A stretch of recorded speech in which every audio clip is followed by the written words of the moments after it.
तो आज का यह वीडियो देखने के बाद आपको भारतीय होने पर गर्व महसूस होगा। दरअसल अमेरिका अब भारत को झूठे केस में फंसाकर ग्लोबल तरीके से पूरा प्रतिबंध लगाना चाह रहा है।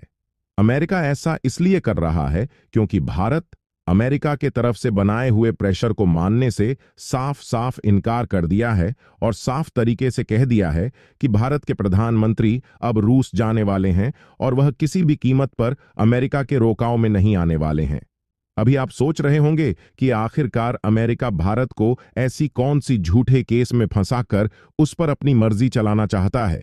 तो इसकी जानकारी हम आज के इस वीडियो में विस्तार से देंगे।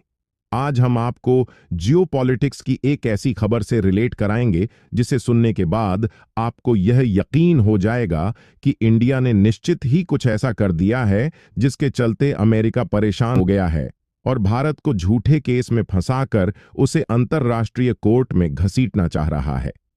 पूरा वीडियो विस्तार से देखिए और समझने की कोशिश कीजिए। वहीं अगर आपको यह हमारा सीरीज पसंद आ रही है तो वीडियो को एक लाइक जरूर कर लीजिए, क्योंकि आपके एक लाइक से हमें प्रेरणा मिलती है और हम ऐसे ही वीडियो आपके लिए अच्छे तरह से छानबीन कर ले आते हैं।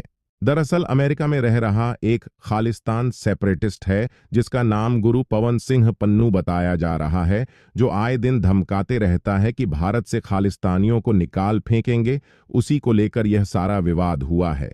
अमेरिका का कहना है कि पन्नू को मरवाने के लिए भारत के एक सरकारी उच्च स्तर के अधिकारी ने किसी निखिल गुप्ता को यह काम सौंपी थी। भारत के उस अधिकारी का कहना था कि अगर तुम अमेरिका में रह रहे उस खालिस्तानी सेपरेटिस्ट पन्नू को मार देते हो तो तुम्हारे ऊपर लगी जितने भी चार्जेस हैं वह हम हटवा दें। इन सभी बातों का खुलासा अमेरिका तब कर रहा है जब भारत उसकी बातें मानने से इनकार कर दिया है। दरअसल जब निखिल गुप्ता को अमेरिकी पुलिस पकड़कर अमेरिकी कोर्ट में पेश करने जाती है, तब निखिल गुप्ता को और जो चार्जशीट पेश की जाती है उसके अंदर यह बात मेंशन की जाती है कि कोई इंडियन गवर्नमेंट में एक फील्ड ऑफिसर के नाम पर विराजमान है और उसने ही निखिल गुप्ता को यह इंटेलिजेंस दी थी कि भाई तुम इन्हें मार दो और अगर तुम पन्नू को मार देते हो तो मैं तुम्हारे ऊपर लगे हुए चार्जेस को हटा दूंगा। वही जब 17 जून को निखिल गुप्ता की न्यूयॉर्क कोर्ट में पेशी हो रही थी, ठीक उसी दिन अमेरिका के एनएसए जैक सुलेमान इंडिया आते हैं और भारत के प्रधानमंत्री से कहते हैं कि अगर आप चाहते हैं कि मैं पूरे दुनिया के सामने यह नहीं बताऊं कि आपका वह फील्ड ऑफिसर कौन है, तो आपको हमारी एक बात माननी पड़ेगी। मैं आपसे चाहूंगा कि भारत यूक्रेन रशिया मामले में अमेरिका जिस तरह से यूक्रेन का साथ दे रहा है, पीस समिट में भारत भी उस तरह से यूक्रेन का साथ दे। लेकिन भारत ने साफ साफ अब अमेरिका को आईना दिखा दिया है। भारत ने यह अमेरिका को चेता दिया है, यह अमेरिका चाहे किसी भी तरह से कुछ भी कर ले, लेकिन वह रूस के विरुद्ध जाकर यूक्रेन को कभी सपोर्ट नहीं कर सकता।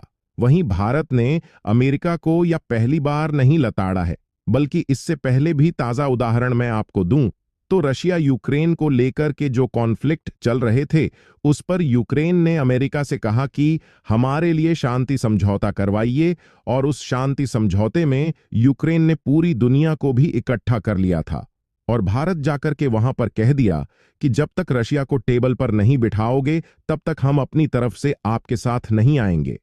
अमेरिका को भारत ने यूक्रेन मामले पर धोखा दे दिया। वहीं अब अमेरिका भारत से बदला लेने के लिए उस पर कई प्रतिबंध और सैंक्शन लगा रहा है। आपको बता दें कि हाल ही में अमेरिका ने ईरान के साथ व्यापारिक में शामिल 3 भारतीय समेत 1 दर्जन से ज्यादा कंपनियों पर प्रतिबंध लगा दिया है। अमेरिका का कहना है कि भारत की कंपनियां ईरानी सेना के साथ अवैध व्यापार और ड्रोन ट्रांसफर करती थीं, इसलिए वह 1 दर्जन से ज्यादा कंपनियों, व्यक्तियों और जहाजों पर प्रतिबंध लगा दिया है। अमेरिका अब भारत को हर तरफ से घेरने का प्रयास कर रहा है। आपको जान के हैरानी होगी कि अमेरिका को भारत ने इजराइल और ईरान मामले पर भी एक बढ़िया लेसन दे दिया। अमेरिका ने हम पर प्रतिबंध लगाकर कहा था कि हम अब ईरान से तेल इंपोर्ट नहीं कर सकते हैं। तब भारत में लंबे समय तक अमेरिका की बात मानी भी थी, लेकिन अंतिम समय में अमेरिका की प्रतिबंधों का उल्लंघन करते हुए भारत ईरान में चाबहार के लिए अगले 10 साल के लिए डील कर ली। आपको सुनकर इंटरेस्टिंग तो अब लगेगा, क्योंकि भारत के प्रधानमंत्री अभी डिसाइड कर लिए हैं कि वह अगले महीने रूस जा रहे हैं। अमेरिका इस खबर को सुनकर पूरी तरह से बौखला गया है और अमेरिका के NSA Jake Sullivan press release करके कह रहा है कि हम भारत सरकार से पन्नू मामले पर सवाल खड़े कर रहे हैं और बहुत जल्द ही इसकी सच्चाई बाहर लेकर आएंगे। अमेरिका अपने दोगलेपन के वजह से अपने ही घमंड में चूर चूर हो रहा है और असल में तो भारत अमेरिका को ठेंगा दिखाते हुए रूस से मिलने जा रहा है। आपको बता दें कि हाल ही रूसी रेलवे ने अपने टेलीग्राम चैनल पर कहा कि भारत के लिए 2 ट्रेनें केमेरोवो क्षेत्र से रवाना हुई हैं जो कोयल लेकर भारत आ रही हैं। यानी कि यह एक नया शुरुआत है जिसके चलते भारत और रूस में व्यापार तेजी से बढ़ेगी और भारत अमेरिका के सारी प्रतिबंधों को तोड़ते हुए और रूस के साथ आगे बढ़ चुका है। भारत ने अमेरिका को इस तरह ठेंगा दिखाया है कि अमेरिका अब किसी भी तरह से भारत पर रोक नहीं लग पा रहा है, क्योंकि पहले वह कभी तेल लेने से मना कर देता था तो कभी एलपीजी गैस इंपोर्ट करने पर ओवर टैक्स लगा देता था। लेकिन जब से भारत और रूस के बीच पहली बार अंतर्राष्ट्रीय उत्तर दक्षिण परिवहन गलियारे INSTC बना है, तब से भारत अन्य देशों के साथ बिना अमेरिका के परमिशन के अपने सामानों को एक्सपोर्टर इंपोर्ट कर सकता है। मल्टी मॉडल मार्ग INSTC सेंट पीटर्सबर्ग से भारत में मुंबई बंदरगाह तक 7200 किमी लंबा है, जो रूस से होते हुए ईरान, इराक और मुंबई पहुंचती हैं। वेल भारत के इस बढ़ती हुई कामयाबी को आप किसी नजर से देखते हैं, हमें कमेंट करके जरूर बताइए और चैनल पर नए हैं तो सब्सक्राइब करने के साथ बेल आइकन जरूर प्रेस कर लीजिएगा। जय हिंद।